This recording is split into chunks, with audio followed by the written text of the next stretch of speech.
সময়যাত্রা। এই সময়যাত্রার নাম শুনলে আমরা অনেকটা কাল্পনিক জগতে চলে যাই। অনেক ফিল্ম রয়েছে এই সময়যাত্রাকে কেন্দ্র করে।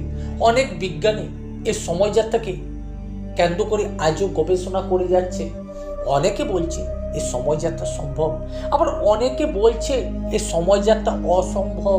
আজ সনাতন ধর্মের এক কথা বলবো, আমরা বলরামের অর্ধাঙ্গিনী রেবতীর নাম শুনেছি।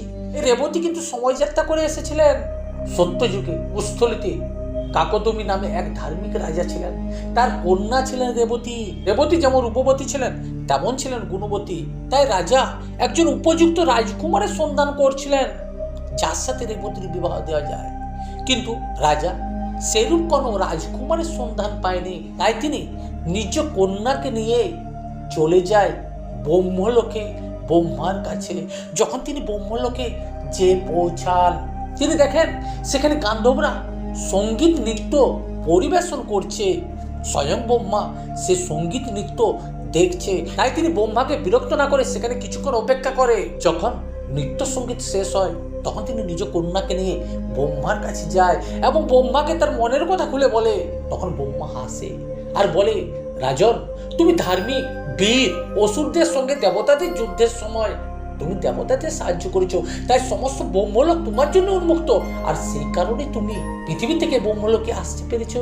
কিন্তু এখানে এসে তুমি 1 ঘন্টার মতো সময় অতিক্রম করেছো, আর এই 1 ঘন্টার সময় পৃথিবীতে 27টি চতুর্বর্গ যুগ কেটে গেছে। তুমি যে রাজকুমারদের সঙ্গে নিজ কন্যার বিবাহের জন্য এখানে এসেছো, সে রাজকুমাররা কেউ নেই, তাদের বংশধররাও কেউ নেই, পৃথিবীতে সেই যুগেই নেই। এখন পৃথিবীতে দাপর যুগ, ভগবান বিষ্ণু শ্রীকৃষ্ণ অবতার রূপে পৃথিবীতে তার লীলা করছে। কিন্তু তুমি যেহেতু আমার কাছে এসেছো, আমাকে সমাধান দিতে হবে। তাই আমি বলবো নিজ কন্যাকে নিয়ে ভগবান শ্রীকৃষ্ণের কাছে চলে যাও, সে অবশ্যই তোমার সমাধান দিবে।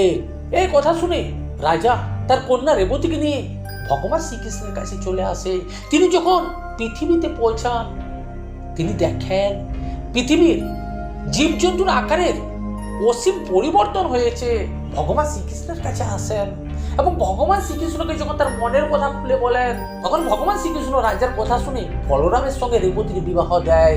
রেবতী আর বলরাম যখন বিবাহ মঞ্চে উপস্থিত হয়, বলরামের কাছে রেবতীকে পর্বতের মতন দেখাচ্ছিল।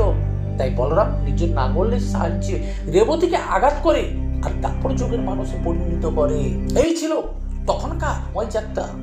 আজও সময়যাত্রা ভবিষ্যতে যদি আমরা কোনোদিন করতে পারি, সর্বপ্রথম আমরা যে সমস্যার সম্মুখীন হব, যে মানুষ সময়যাত্রা করে যাবে সে হয়তো আর কোনোদিনই ফিরে আসবে না। আর যদিও সে কোনোদিনই ফিরে আসে, সেই যে দুনিয়াকে দেখে গিয়েছিল, সে যখন ফিরে আসবে দুনিয়ার মধ্যে অসীম পরিবর্তন সে লক্ষ্য করবে।